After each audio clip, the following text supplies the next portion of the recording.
They said the job was simple: change the bandages, administer the meds, and never look him in the eye. They said the pay could clear a lifetime of debt in a month. But they didn't tell me why the last 3 nurses vanished without a trace.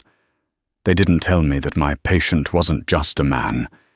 He was Nikolai Volkov, the ghost of the Seattle underworld. A man who viewed mercy as a weakness and affection as a death sentence. I walked into the lion's den to save my father. But to survive the night, I had to do the one thing explicitly forbidden in my contract. I had to break the rules. The rain in Seattle didn't wash things clean. It just made the grime slicker. Clara Mitchell stood under the awning of a crumbling bodega in Pioneer Square, staring at the screen of her cracked iPhone. The bank notification was bright red: insufficient funds. Behind that notification was a text message from a number listed only as unknown. You have 48 hours, Clara, or we take the old man's other leg. Her father, Jerry, was currently sitting in a wheelchair in their studio apartment, nursing a broken tibia from the last time he'd missed a payment to the local loan sharks. He wasn't a bad man, just a man with an addiction to the flashing lights of the slots that was bigger than his love for self-preservation. Clara tightened her grip on her umbrella. She was 26, a registered nurse with trauma certification from Harborview Medical Center, and she was drowning. Harborview was a prestigious place to work, but the pay didn't cover the vigorous interest rates the sharks were charging. She needed a miracle, or a crime. Her phone buzzed. It wasn't the sharks. It was a private number. Miss Mitchell? The voice was deep, smooth, and utterly devoid of warmth. Speaking? This is Silas Vane. You applied for the private care position listed on the dark web forum. You have an interview in 1 hour. A car is waiting at the corner of 2nd and Yesler. Do not be late. Tenon. That went dead. Clara's stomach twisted. She hadn't applied on a dark web forum. She had whispered her desperation to a shady orderly at the hospital who claimed to know people who paid cash for discreet medical work. Apparently word traveled fast in the underworld. She shouldn't go. Every instinct screamed that this was how people ended up on the side of a milk carton. But then she thought of her dad, grimacing in pain because they couldn't afford the good painkillers. She walked to the corner. The car was a matte black Mercedes G-Wagon, idling silently. The windows were tinted so dark they looked like oil slicks. The back door clicked open. Clara got in. The driver didn't speak. The interior smelled of expensive leather and gun oil. They drove for 2 hours, leaving the city limits, heading deep into the Cascade foothills where the trees grew thick and the cell service died.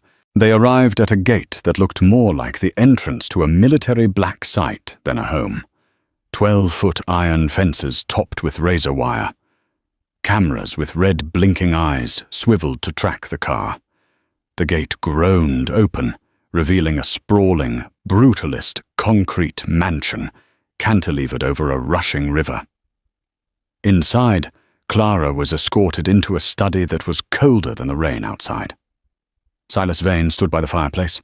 He was a man made of sharp angles, wearing a suit that cost more than Clara's medical school tuition. He didn't offer a hand. He slid a piece of paper across the mahogany desk. Non-disclosure agreement, Silas said. You sign, you work, you talk, you die. It is legally binding. But we prefer older methods of enforcement. Clara picked up the pen. Her hand didn't shake.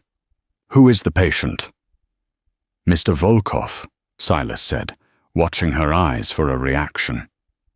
Clara froze. Everyone in Seattle knew the name Volkov, not from the news was too scared to print it, but from the whispers. Nikolai Volkov, the head of the Volkov Bratva. They said he controlled the ports. They said he had fed a rival to the pigs in Snohomish. He was shot 3 weeks ago, Silas continued, indifferent to her fear. The bullet was removed, but the wound is complicated. Infection risk is high. His temperament is poor. The last nurse left after 2 days. Left? Clara asked. She was escorted out, in tears. She failed to follow the rules. What are the rules? Silas held up 3 fingers. 1. You administer medication and change dressings at 0800 and 2000 hours. No exceptions. 2. You do not speak to him unless it is a medical necessity. He is not your friend. He is not your patient. He is your employer. 3. Under no circumstances do you touch him without his explicit verbal permission, unless he is unconscious. Clara looked at the contract. The salary figure was staggering. $20,000 a week. Cash, 2 weeks. She just needed to last 2 weeks, and she could pay off her dad's debt entirely.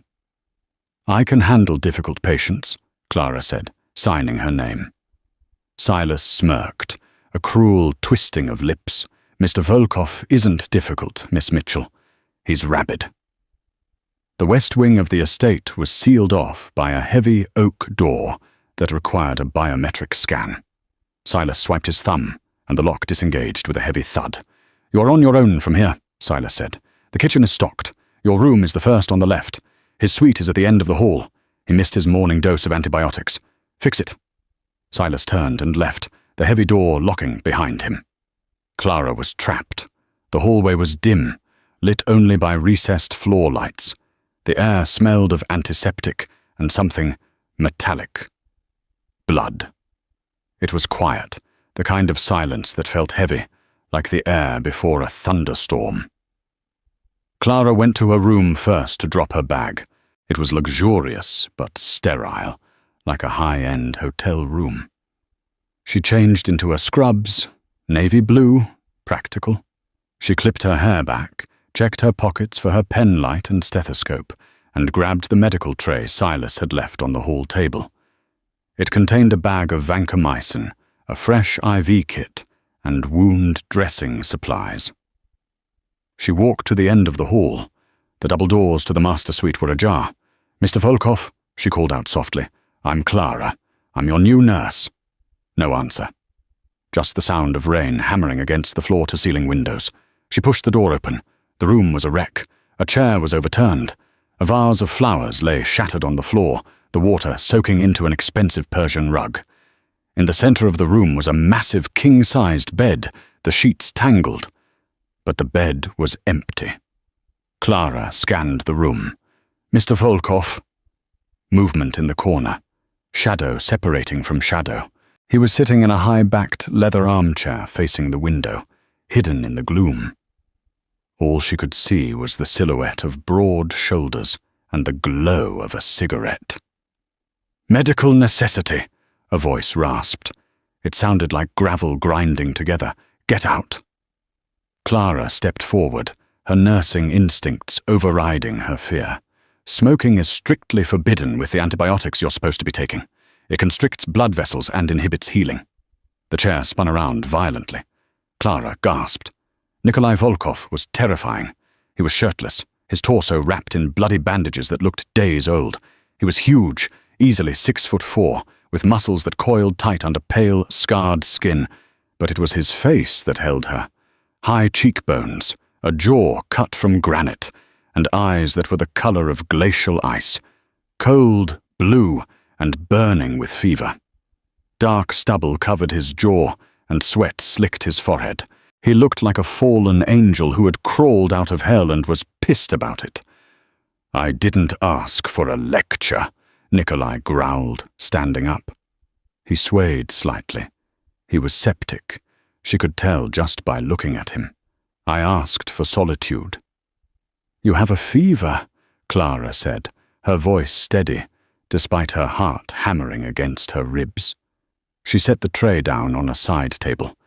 And you're bleeding through your dressing. If I don't clean that, you'll lose the tissue, maybe the whole arm. Let it rot, he spat. He took a drag of the cigarette, daring her to stop him. Clara looked at the shattered vase on the floor.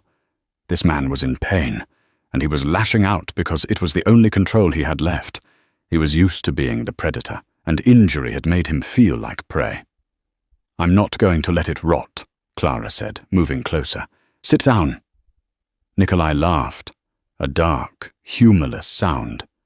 He took a step toward her, looming over her, using his size to intimidate. He smelled of tobacco, sweat, and raw masculinity. "Do you know who I am, little nurse?" "I know you're a patient with a resting heart rate of probably 110 and a temperature of 103, Clara fired back, tilting her chin up to look him in the eye. "And I know you're afraid."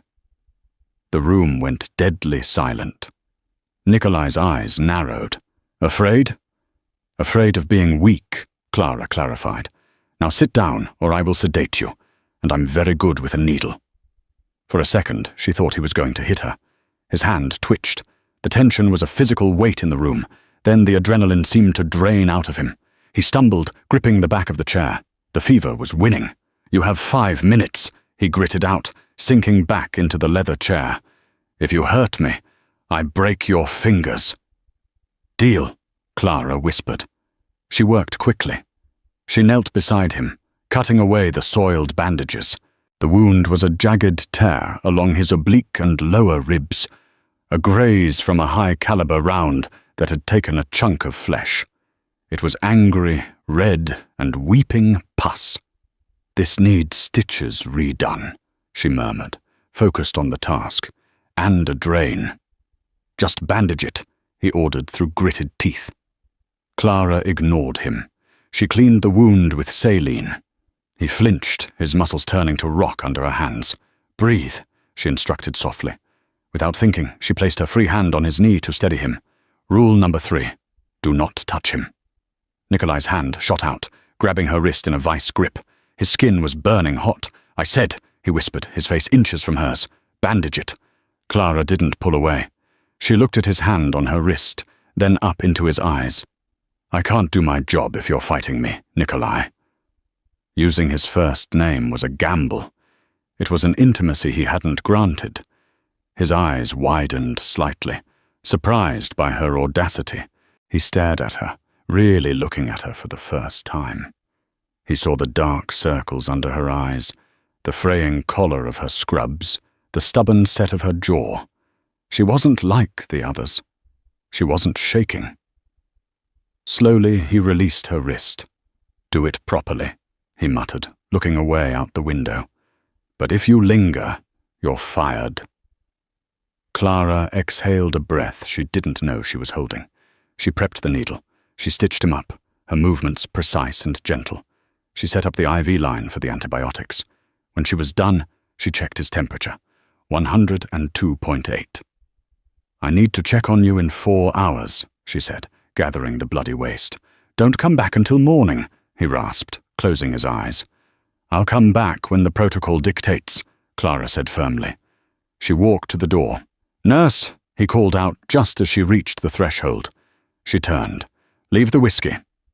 He pointed to a decanter on the shelf. "It interferes with the meds," she said. "Leave it." Clara hesitated. Then she walked over, grabbed the crystal decanter of whiskey, and walked out the door with it. "Hey!"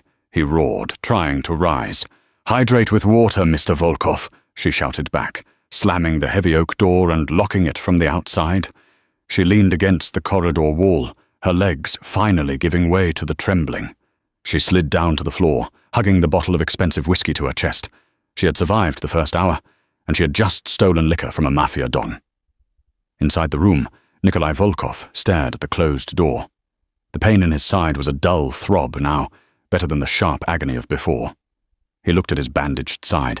It was neat. Professional. He chuckled, a dry, rusty sound. "She stole my scotch," he whispered to the empty room. For the first time in 3 weeks, he didn't feel the urge to put a bullet in someone. He felt something else. Curiosity. But curiosity was dangerous. For her, because Nikolai knew something Clara didn't. The bullet that hit him wasn't from an enemy. It was from a traitor inside this very house. And by walking through that door, Clara Mitchell had just placed herself directly in the crosshairs. The next morning, the sky was the color of a bruised plum. The storm hadn't broken. It had just settled into a sullen, heavy drizzle. Clara hadn't slept.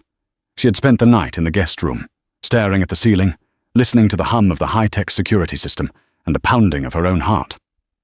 At 0600, her phone had buzzed. Mick, 36 hours. Hope your dad likes walking, because he won't be doing much of it after tomorrow.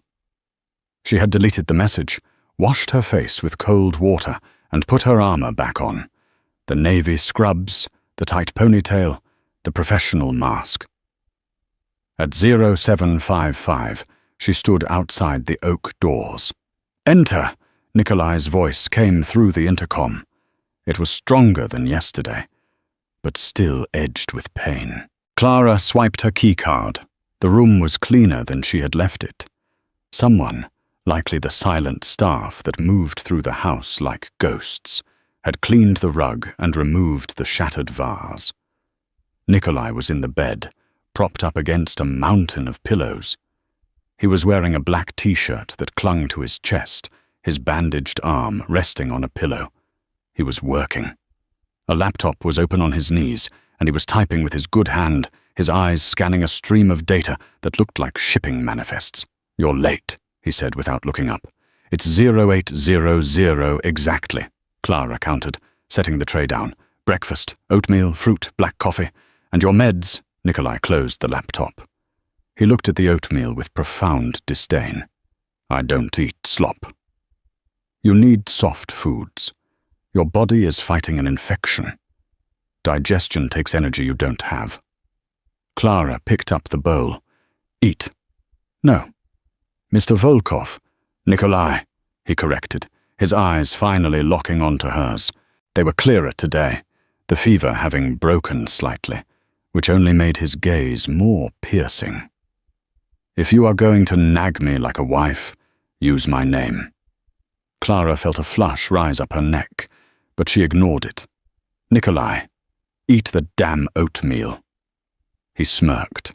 It changed his face completely, transforming him from a monster into something dangerously charming.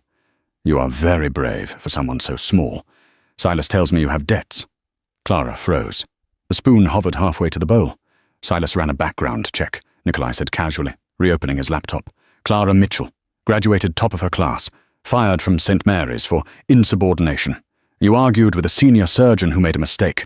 Father, Jeremiah Mitchell, gambler, debtor, currently owing 50 grand to the O'Malley syndicate." Clara set the bowl down slowly. Her hands were shaking. "Is that why you hired me? Because you knew I couldn't say no?" "I hired you because you were the only one desperate enough to come here who wasn't an assassin," Nikolai said. "But know this, Clara. The O'Malleys are bottom feeders. If you do your job, I will handle them." "I don't need you to handle my problems," Clara snapped, her pride stinging. "I need to do my job so I can get paid and handle them myself." "Stubborn," Nikolai murmured. He reached for the coffee, ignoring the food. "I like stubborn. It means you won't break when things get loud." "Loud? My enemies know I'm hurt. They are circling. That gate outside isn't just for show. So focus on your nursing. If bullets start flying, stay low." Clara stared at him. This was madness. She was arguing about oatmeal with a man who discussed impending gang warfare as if it were the weather forecast.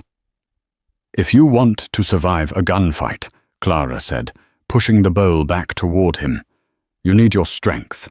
Eat." Nikolai stared at her for a long 5 seconds. The air crackled. It was a contest of wills, pure and simple. He was testing her boundaries, seeing if she would cower. She didn't. Finally, Nikolai let out a huff of annoyance, grabbed the spoon, and took a bite. "It tastes like wet cardboard. It's full of fiber. Good for you." He ate half the bowl, watching her the entire time. When he was done, he held out his arm for the fresh IV. "You have a light touch," he commented as she slid the needle in. "I had a lot of practice on geriatric veins. They roll." "My veins don't roll," he said, his voice dropping an octave. "They fight." Clara taped the line down. She was close to him now, smelling the soap he used. Sandalwood and steel. He wasn't feverish anymore. He was just hot. "I need to check the wound," she said, pulling back. She lifted his shirt. The redness had gone down, but the bruising was spectacular, a canvas of purple and black spreading across his ribs. As she palpated the area gently, Nikolai hissed. "Sorry," she whispered. "Don't apologize," he gritted out. "Pain is information." That's a very bleak worldview. It's a survivor's worldview. He looked down at the top of her head. "Why didn't you run? When you saw it was me." Clara finished the dressing and stood up. "Because my dad doesn't have a survivor's worldview. He just has bad luck, and I'm the only one who can save him." Nikolai studied her. "Loyalty? Rare. Stupidity, mostly," Clara sighed. She gathered her things. "I'll be back at noon." "Clara," he said. She paused at the door. "The whiskey," he said. "Bring it back." "No, I'm the boss, and I'm the nurse, and until that infection is gone, I outrank you." She walked out. As the door clicked shut, she heard a low, genuine laugh from the other side. It was the most terrifying sound she had heard yet, because it made her like him, and liking Nikolai Volkov was a fatal mistake. By the third day, the routine had settled into a strange, tense rhythm. The medication, the dressing changes, the arguments over food, the lingering glances that lasted a second too long. But outside the sanctuary of the West Wing, the atmosphere in the house was shifting. Silas was tighter, more agitated. Security guards with assault rifles were patrolling the hallways now, not just the perimeter. The house felt like a fortress under siege. It was 2 a.m. on Thursday when Clara woke up. She hadn't been sleeping well. The bed was too soft, the silence too deep. She was thirsty. She slipped out of her room, barefoot, wearing only an oversized t-shirt and pajama shorts. She padded down the hallway towards the kitchen.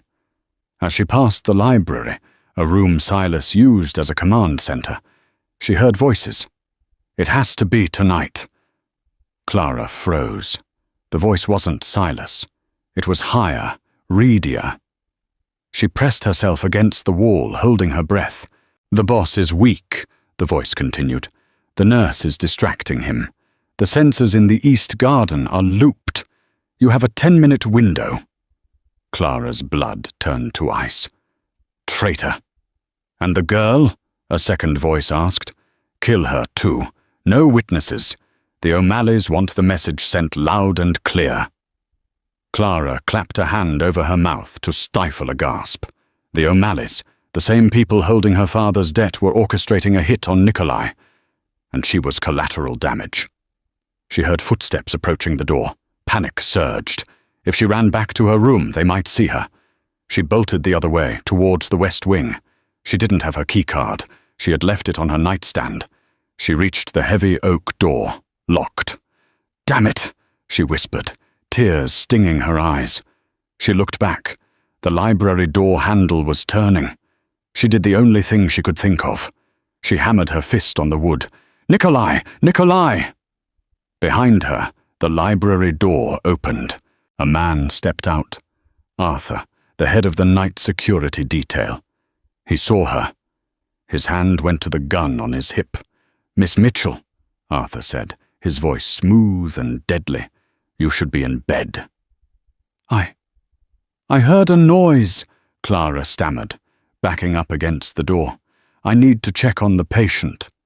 "The patient is fine," Arthur said, walking toward her slowly. "But you look distressed. Why don't you come with me?" He pulled the gun.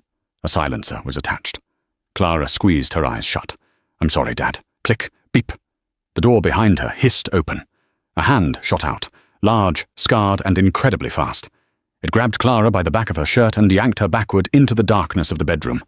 Clara stumbled, falling onto the hard floor. Nikolai stood in the doorway, wearing nothing but grey sweatpants. In his hand was a Sig Sauer P-226. Arthur froze.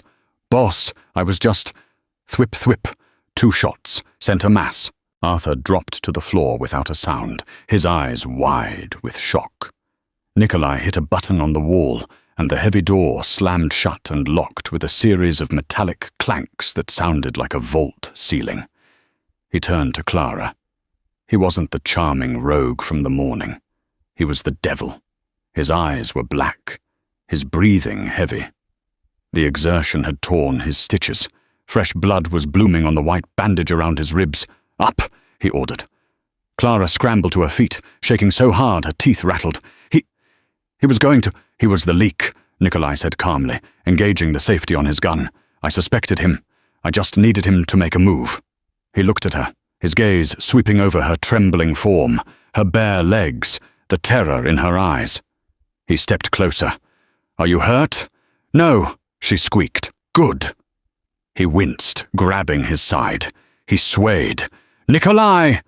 Clara rushed forward, catching him as he buckled. He was heavy, dead weight, but she managed to guide him to the edge of the bed. "You ripped it open," she cried, looking at the blood soaking his waistband. "You idiot! You shot a man and ripped your stitches."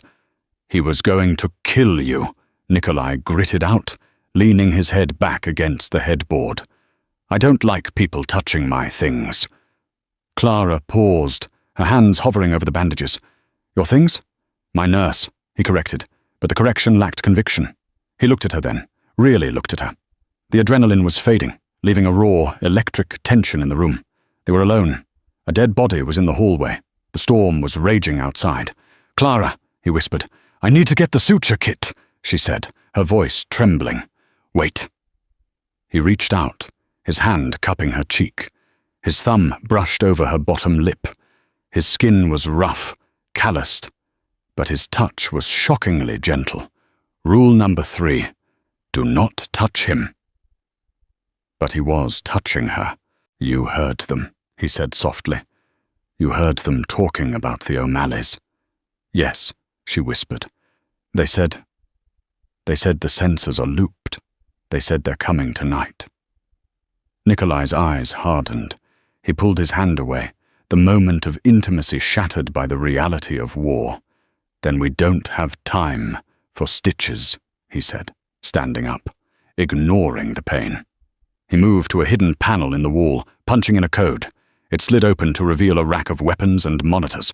"Silas," he barked into a radio. "Code red. The breach is internal. Arthur is down. Sector 4 is compromised. Wake the boys."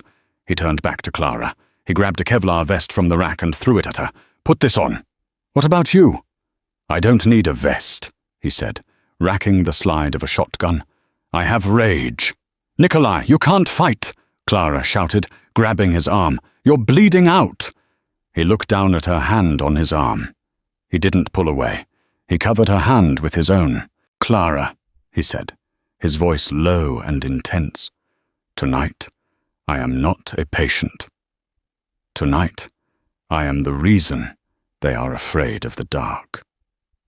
Now stay close to me. If you see anyone who isn't me or Silas, you scream." The lights in the house suddenly cut out. The room plunged into total darkness. "They're here," Nikolai whispered. He grabbed her hand, interlacing their fingers. "Run!" The hallway was a tunnel of suffocating blackness. The only light came from the occasional flash of lightning, tearing through the sky outside the floor-to-ceiling windows, illuminating the rain that lashed against the glass like shrapnel. Nikolai moved with a silence that shouldn't have been possible for a man of his size, let alone one bleeding through his side. He held the shotgun leveled, guiding Clara with a firm hand on the back of her Kevlar vest. "Stay behind me," he breathed. "If I drop, you take the gun." "I don't know how to shoot," Clara hissed, her heart hammering against her ribs like a trapped bird. "Point and pull. It's a shotgun. You don't need to aim. You just need to mean it." They reached the top of the grand staircase. Below, the foyer was a chaotic dance of flashlight beams cutting through the gloom. Voices shouted orders in rough, jagged English. "Clear the ground floor. Find the boss. Find the girl." "They're inside," Clara whispered, terror seizing her throat. "Not for long," Nikolai replied. He didn't retreat. He advanced. He stepped out onto the landing, silhouetted by a flash of lightning, looking like a vengeful god. "Gentlemen," Nikolai roared, his voice thunderous, echoing off the marble walls. "You seem to be lost." 3 beams of light snapped up toward him. Boom! The shotgun roared. The lead mercenary at the bottom of the stairs flew backward, his flashlight spinning across the floor. Chaos erupted. Gunfire erupted from below, bullets chipping the stone balustrade near Clara's head. She screamed, dropping to her knees and covering her head. "Move!" Nikolai grabbed her, hauling her toward the east wing corridor. He fired again, blind, keeping heads down while he dragged her into the shadows. He was slower now. She could hear the wet hitch in his breathing. The physical toll was catching up. "Kitchen!" he gritted out. "Service elevator, to the garage!" They ran. Clara could hear boots pounding on the stairs behind them. They were being hunted. They burst into the industrial kitchen. Stainless steel counters gleamed in the moonlight. Nikolai slammed the door and shoved a heavy prep table in front of it. "It won't hold them," Clara said, scanning the room for a weapon. She grabbed a heavy cast-iron skillet. It felt ridiculous, but it was all she had. "It doesn't have to," Nikolai gasped. He leaned heavily against the refrigerator, sliding down until he was sitting on the floor. The blood on his side was no longer a stain. It was a steady flow. "Nikolai!" Clara dropped the skillet and fell to her knees beside him. She pressed her hands over the wound, applying pressure. "You're losing too much blood. We need to stop moving. If we stop, we die," he murmured, his eyes fluttering shut. "The code for the elevator. 1984. Nikolai, stay with me." The kitchen door shuddered as someone rammed it from the other side. Then a gunshot blew the lock out. The door swung open. 2 men entered. Tactical gear, night vision goggles. They saw Nikolai on the floor. "Target acquired," the first one said, raising his rifle. Clara didn't think. She didn't calculate. She reacted. She grabbed the cast-iron skillet she had dropped, screamed a sound of pure, primal rage, and launched herself at the man. It was insane. It was suicidal. But the mercenary was expecting a cowering civilian, not a banshee with cookware. He hesitated for a fraction of a second. Clang. Clara swung the skillet with every ounce of desperation in her body, connecting with the side of his helmet. It didn't knock him out, but it staggered him. He stumbled back, his rifle firing wild into the ceiling. The second man turned his weapon toward Clara. Bang! Bang! 2 clean shots rang out from the floor. The second man dropped, a hole in his forehead. Nikolai was still sitting against the fridge, the smoking pistol in his hand, steady as a rock, despite his grey complexion. He shifted his aim to the first man, who was shaking his head, trying to recover from Clara's blow. Bang! 3 bodies in the kitchen. Silence returned, heavy and ringing. Clara stood there, chest heaving, gripping the skillet so hard her knuckles were white. She looked at the dead men. She looked at Nikolai. "You!" Nikolai wheezed, a bloody grin tugging at the corner of his mouth. "Are a lunatic." "I'm a nurse," she sobbed, the adrenaline crashing. "I'm supposed to save lives." "You just saved mine," he said.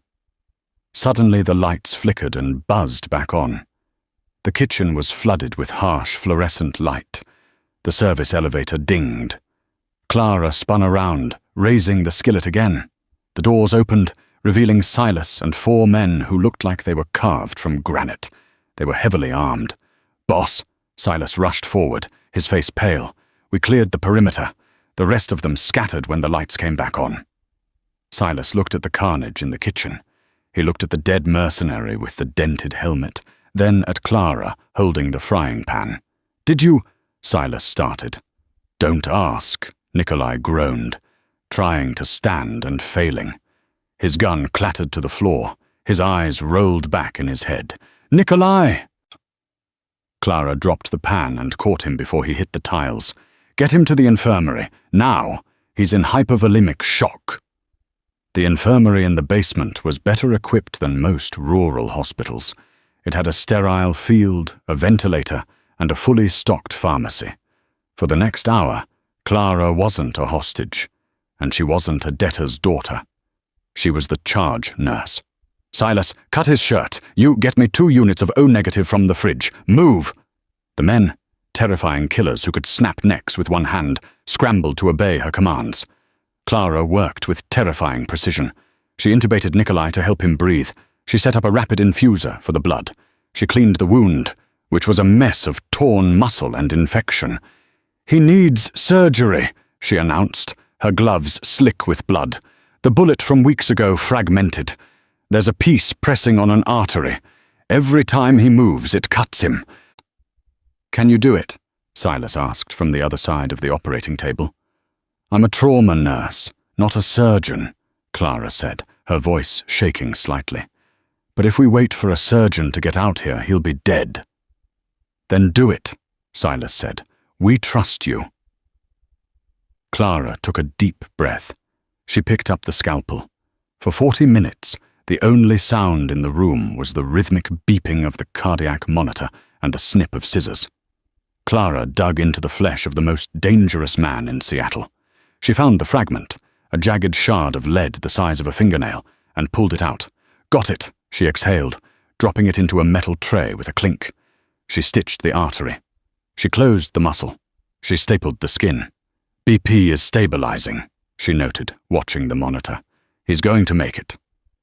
She peeled off her gloves and slumped against the counter, her legs finally giving out. Silas caught her by the elbow, steadying her. "You did good," Silas said. It was the first time he had spoken to her with genuine respect. "Is he going to be okay?"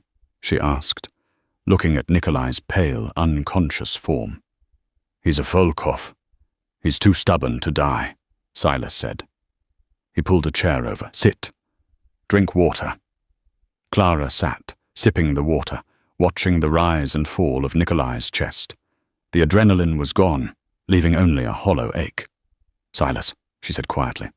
"Who were they?" Silas leaned against the counter, crossing his arms. His face was grim. "Mercenaries hired by the O'Malley Syndicate, but they had inside help. Arthur let them in." "Why now?" Clara asked. "Why tonight?" Silas hesitated. He reached into his pocket and pulled out a cell phone. It had a cracked screen. "This was Arthur's phone," Silas said. "We unlocked it." He tapped the screen and handed it to Clara. There was a text chain. "Unknown. The girl is inside. Arthur. Confirmed. She's the nurse. Unknown. Good." Her father squealed, told us exactly where she went. "Use her to get close to Volkov, then kill them both. The debt is cancelled if she opens the door." Clara stared at the screen. The words blurred. Her father squealed. "No," she whispered. "No, that's not possible. My dad, he wouldn't." "Gamblers get desperate, Clara," Silas said gently, taking the phone back. "The O'Malleys probably threatened to kill him if he didn't tell them where you were. He traded your location for his life." Clara felt like she had been punched in the gut. She had walked into the lion's den to save her father. She had fought off killers, stitched up a mob boss, and almost died. All to pay off a debt for a man who had sold her out. She stood up, nausea rolling over her. "I need air." "Clara, you can't go outside. I just need to be away from here," she cried, tears finally spilling over. She ran out of the infirmary, up the stairs, and into the main living room. The storm had passed. The moon was out, shining through the bullet holes in the windows. She curled up on one of the pristine white sofas and wept. She cried for her father's betrayal, for the blood on her hands, for the terrifying realization that she was safer with a ruthless Mafia boss than she was with her own family. She didn't hear him approach. She only realized he was there when a heavy blanket was draped over her shoulders. She looked up. Nikolai was standing there. He was swaying slightly, leaning on an IV pole he had dragged up the stairs.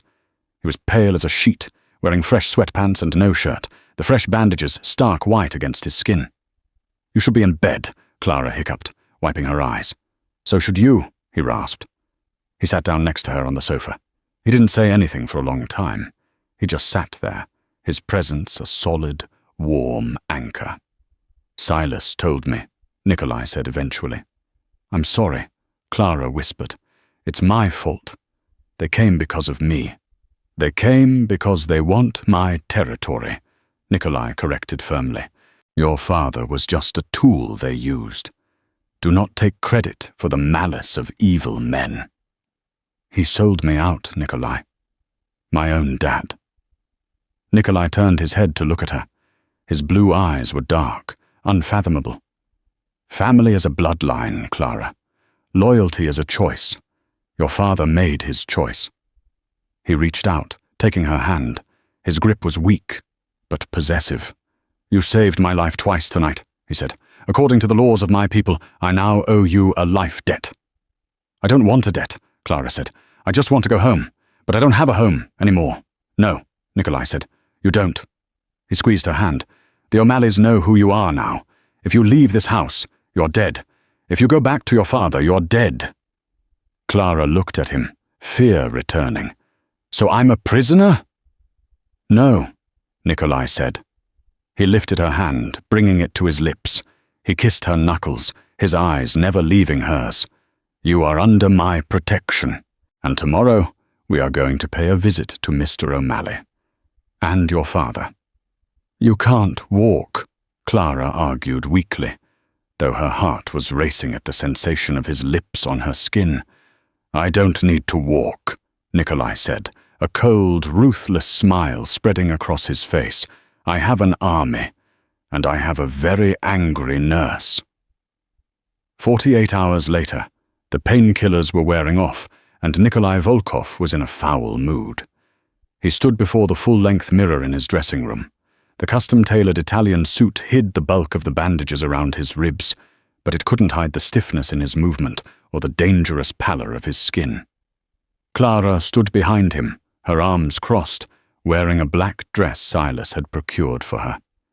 It was simple, elegant, and far removed from the scrubs she had arrived in. You're popping stitches, she said flatly. I can see you wincing in the reflection. Pain is entirely psychological, Nikolai lied, adjusting his cuffs. He turned to face her. The intensity of his gaze hadn't diminished, but the icy distance was gone. It had been replaced by a possessive heat that made Clara's breath catch. Are you ready? To watch you commit murder? Not particularly. To watch justice being served, he corrected. He walked over to her, invading her space, until she had to tilt her head back to look at him. He reached into his jacket pocket and pulled out a small, velvet box. He opened it. Inside was a platinum ring with a solitaire diamond so large it looked heavy. Clara stared at it. What is that?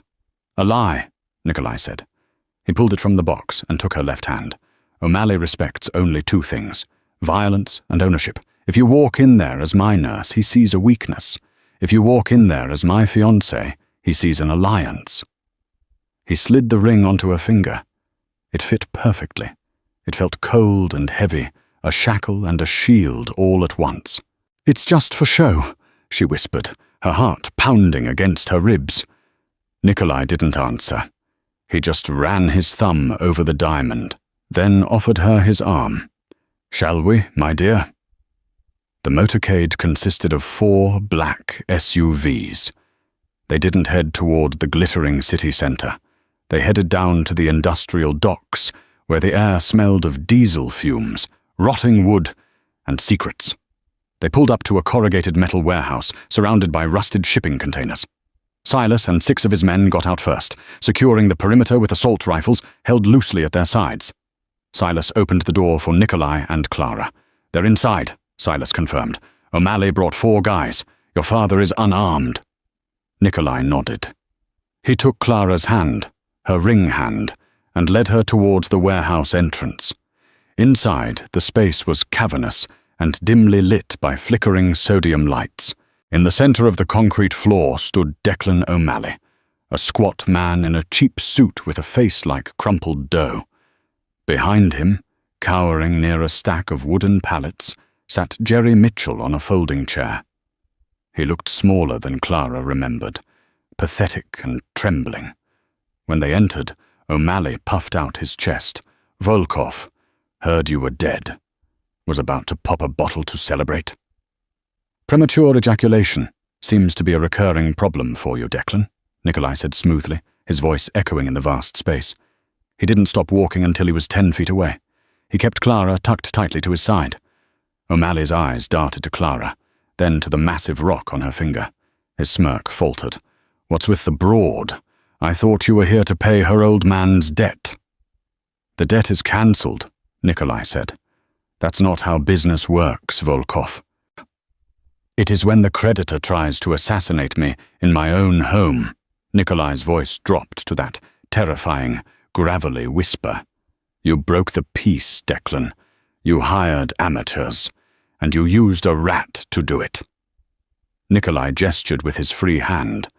Silas stepped forward, dragging Jerry Mitchell by the collar of his tattered jacket and throwing him onto the concrete at Clara's feet. Jerry looked up, his eyes watery with booze and fear. "Clara, baby girl, you gotta help me. Tell him I love you." Clara looked down at the man who had raised her. The man who had taught her to ride a bike. The man who had traded her life for 50 grand to cover a blackjack deficit. She felt a profound, aching sadness, but beneath it, something harder was forming, like steel tempering in fire. "You love the tables more, Dad," Clara said, her voice devoid of emotion. "No, Clara, listen. They threatened me. They said they'd break my legs," Jerry sobbed, crawling toward her feet. "So you let them try to put a bullet in my head instead?" Clara stepped back, revulsion coiling in her stomach.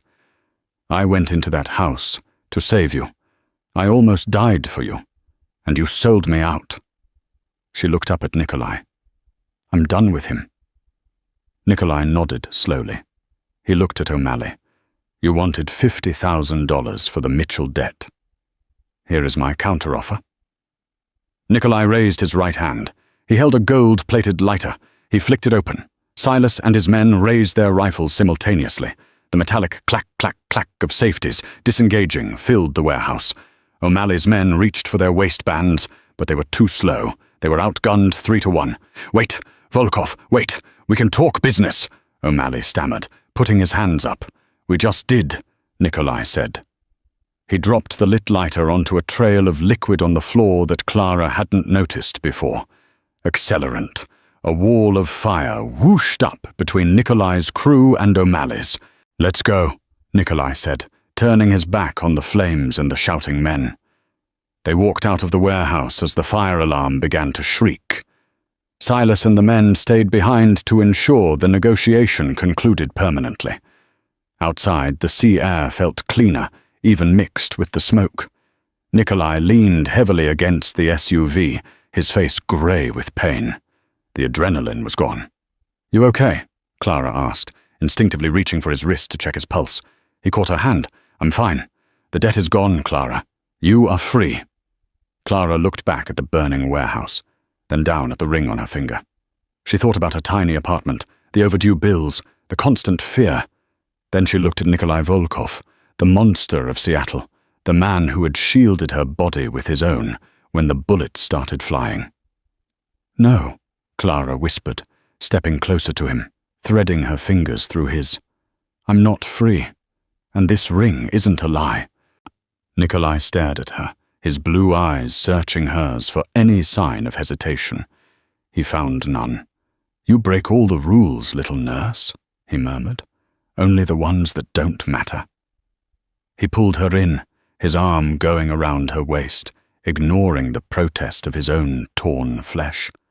He kissed her, hard and deep, right there on the docks under the watchful gaze of his army. It tasted of smoke, danger, and a future that was terrifyingly bright. She had walked into the lion's den a victim. She was walking out a queen, and God help anyone who tried to touch what was hers. And that is the story of how Clara Mitchell went from drowning in debt to ruling the Seattle underworld beside the man everyone feared. It's a twisted tale that proves loyalty isn't about bloodlines, it's about who is willing to bleed for you. And sometimes the safest place to be is in the arms of the most dangerous man in the room.